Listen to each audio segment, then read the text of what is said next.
Putin and Trump are waging a war, not just against their enemies, but against reality itself. From Ukraine to the US, their politics of revenge fuel chaos, lies, and destruction. In this review, I break down their dangerous tactics and what it means for the world. There are several publications by medical professionals that analyze the psychological profiles of both Vladimir Putin and Donald Trump. For Vladimir Putin, Aubrey Immelman and Joseph Transolak conducted an indirect assessment using the Millon inventory of diagnostic criteria, MIDC. They found that Putin's primary personality patterns include being dominant, controlling, ambitious, self-serving and conscientious, dutiful, with secondary traits of being retiring, reserved and dauntless, adventurous. Additionally, Psychology Today discusses how Putin's personality has been described as a hostile enforcer, characterized by compulsive and sadistic traits. Regarding Donald Trump, The Dangerous Case of Donald Trump is a book where 27 psychiatrists and mental health experts assess his mental health, suggesting that Trump exhibits traits of narcissistic personality disorder and other mental health issues.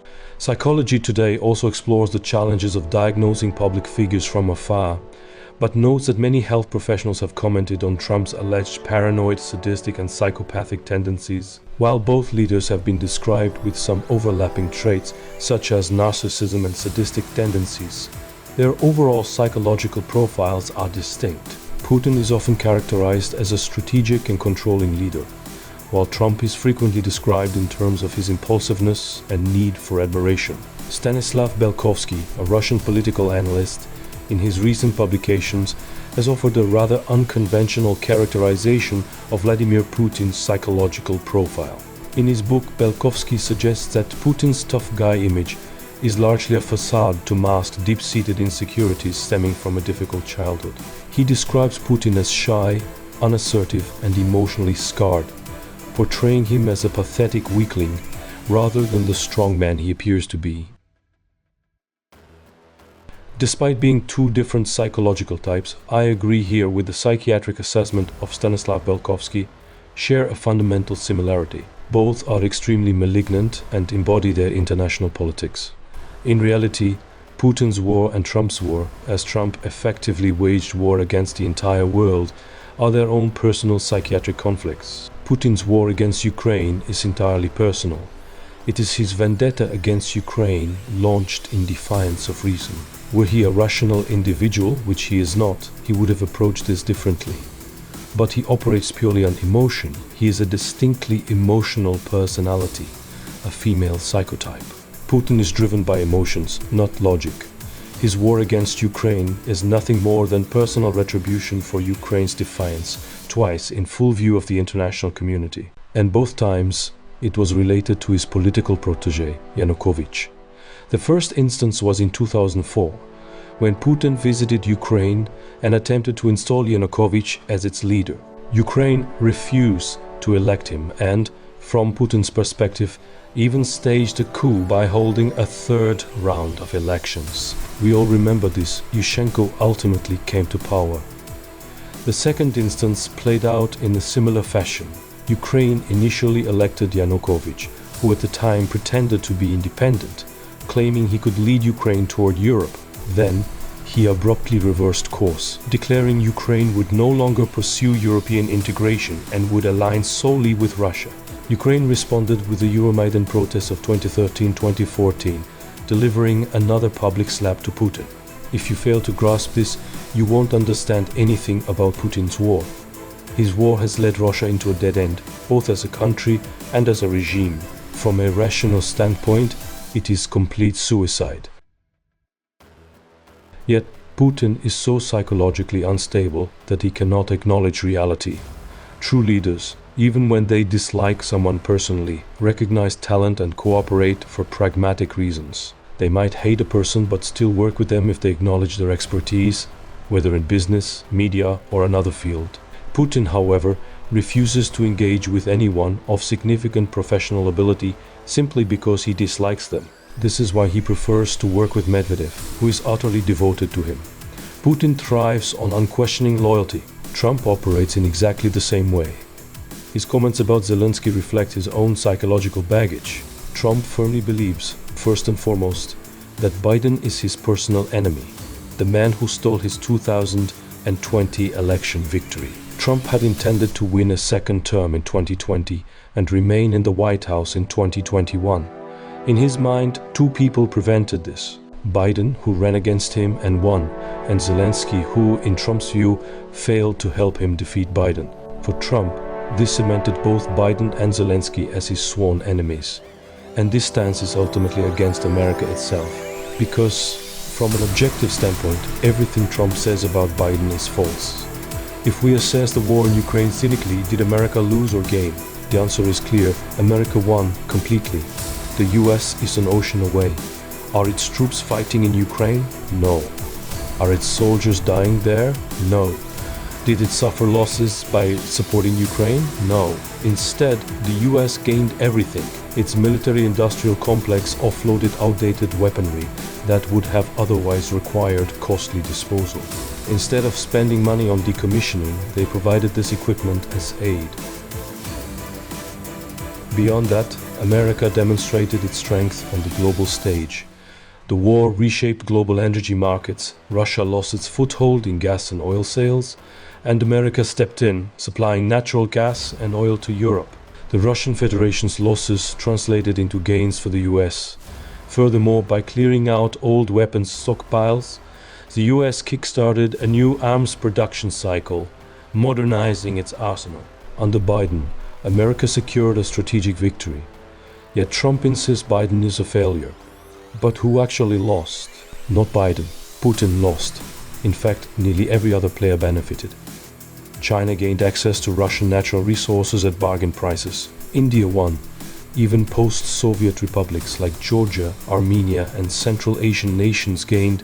Russian refugees arrived with money, buying property and boosting local economies. These countries also facilitated the great trade with Russia, seeing their own GDPs rise by 10, 20, even 30%. Foreign trade tripled in some cases. Turkey, Azerbaijan, everyone gained.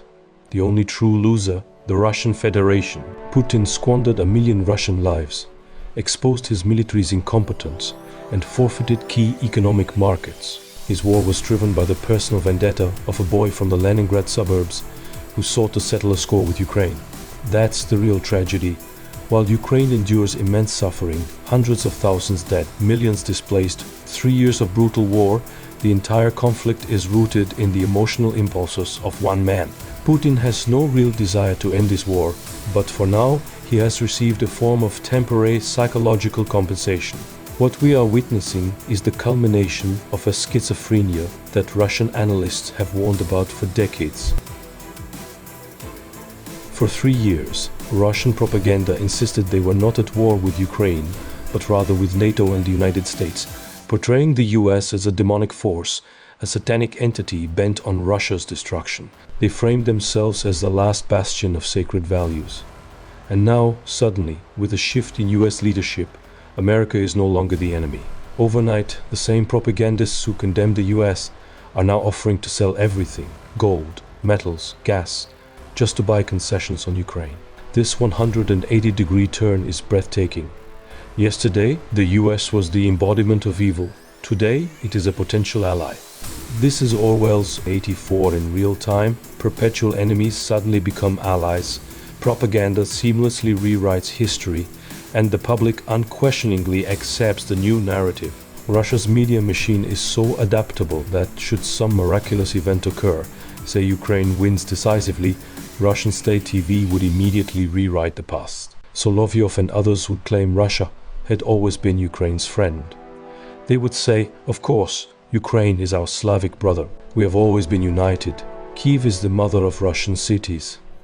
And without hesitation, for the same multi-million-dollar salaries, they would recite this new script. And the Russian public, those millions who once cheered for war, would nod along oblivious to their past beliefs. If confronted with evidence of their former statements, they would dismiss it as fake, perhaps even blaming deepfakes created by Elon Musk. This is the nature of a society built on propaganda. And it's not unique to Russia. Trump's supporters in the US, the Alternative for Germany party, and much of Eastern Europe operate under the same psychological mechanisms. The remnants of Soviet ideology have bred reactionary nationalism and, ultimately, fascism. This is why leaders like Orban follow the same trajectory. Historically, those who once embraced communism eventually swing toward fascism, because, at their core, Stalinism and Hitlerism are mirror images. And that's where we are now. Both Russia under Putin and Trump's movement in the US are building classic neo-fascist regimes, not Nazi regimes, Mussolini's fascism, rather than Hitler's Nazism. The distinction is subtle but important. They are ideological twins, not exact copies. Yet, their followers unquestioningly accept each new narrative shift. If tomorrow, Russian state media declared Ukraine an ally, millions would nod in agreement. And that is the ultimate horror, how easily mass propaganda can reshape reality in the minds of an entire population. In conclusion, the psychological profiles of Vladimir Putin and Donald Trump, as analyzed by various experts, reveal complex and often troubling traits that have significant implications for their leadership styles and international politics. Both leaders exhibit overlapping characteristics, such as narcissism and a propensity for emotional decision-making, but their psychological frameworks are distinct. Putin is often portrayed as a strategic, controlling figure driven by personal vendettas and deep-seated insecurities, while Trump is frequently described as impulsive, driven by a need for admiration, and prone to viewing the world through a lens of personal grievance. The analysis underscores how their psychological dispositions have shaped their approaches to governance and conflict. Putin's war in Ukraine, for instance, is depicted as a deeply personal endeavor rooted in emotional impulses rather than rational strategy, leading to catastrophic consequences for Russia. Similarly, Trump's actions and rhetoric are often interpreted as extensions of his psychological conflicts, particularly his perception of personal enemies and his desire to maintain dominance. The broader implications of these psychological profiles extend beyond individual leaders to the societies they influence. Both Putin's Russia and Trump's America demonstrate how propaganda and mass manipulation can reshape public perception, creating malleable realities that serve the agendas of those in power. This phenomenon is not confined to one nation or ideology. It reflects a global trend where reactionary nationalism and authoritarian tendencies thrive on the manipulation of truth and the exploitation of psychological vulnerabilities. Ultimately, the examination of these leaders' psychological profiles highlights the dangers of allowing personal grievances and emotional instability to dictate political decisions. It also serves as a cautionary tale about the power of propaganda and the ease with which entire populations can be swayed by shifting narratives. As the world grapples with the consequences of such leadership, understanding the psychological underpinnings of these figures becomes crucial in addressing the challenges they pose to global stability and democratic values.